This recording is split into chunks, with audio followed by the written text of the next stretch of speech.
This week, I got a rare inside look at Aipac, the American Israel Public Affairs Committee. It's one of the most powerful lobbying groups in the U.S. and one that impacts our elected officials' decisions on foreign policy in the Middle East and even where our tax dollars go. I attended their annual conference, which drew 18,000 supporters and every major presidential candidate except for Bernie Sanders.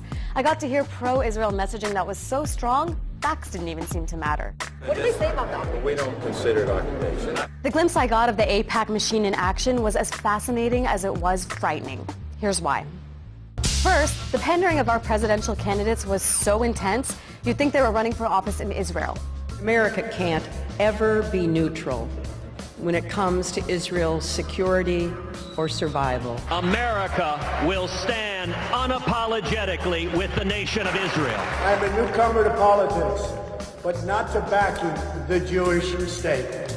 Even though he previously said he would be neutral on the question of Israel and Palestine, Trump totally flipped the script at Aipac and basically regurgitated their talking points. And he even prepared a speech for once.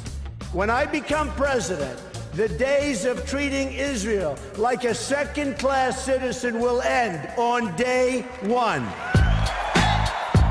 Nothing quite got standing ovations at Aipac like slamming the Iran deal.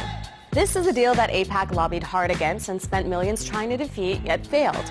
When questioned outside the conference, Aipac supporters said things like this. At the end of the day, the deal did pass. But inside, it was a different story. On the first day in office, I will rip this catastrophic Iranian nuclear deal to shreds. Another popular way to rally the crowd was by dehumanizing Palestinians and blaming them for the absence of peace. Palestinian children are raised in a culture that glorifies martyrdom and the willingness to die in the pursuit of killing or maiming Israelis.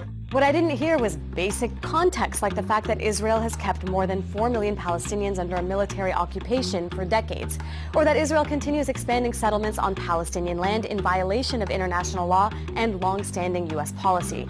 Those realities weren't criticized as major impediments to peace at all. Attendees kept saying they supported peace between Israelis and Palestinians, but strangely weren't really ready to talk about Israel's actions in the region. Lastly, Aipac's 3-day conference ended with a massive lobbying effort. Literally hundreds of Americans were bussed to Capitol Hill to urge their elected officials to keep supporting Israel. Our purpose is to talk about Israel. Nothing specific to your communities there. Nothing specific to our communities. Even high schoolers were assigned Aipac talking points. AIPAC had like its 3 goals. So personally, I'm talking on the first topic, which is about like Iranian aggressions. Aipac's message to U.S. politicians is simple. Support Israel and we'll support you. Unlike other strong lobbies, they're effective. The U.S. gives Israel more than $3 billion of military aid each year, which Israel uses to advance its interests, even when they contradict our own. But seeing the lobby in action firsthand left me asking, is this how American democracy should work?